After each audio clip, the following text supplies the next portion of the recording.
एका फर्निचरच्या दुकानाला भीषण आग लागलेली आहे। अग्निशमन दलाचे जवान तिथे घटनास्थळी दाखल झालेले आहेत।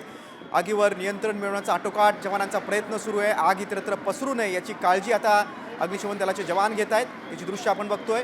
नाशिकमध्ये फर्निचर दुकानाला भीषण आग लागलेली आहे। संभाजीनगर रोडवरील या फर्निचरचं दुकान आहे, तिथे भीषण आग लागलेली आहे। आगीमुळे हवेत धुराचे लोळ पसरलेले आहेत। आग कोणत्या कारणामुळे लागली मात्र त्याचं कारण अद्याप स्पष्ट झालं नाही।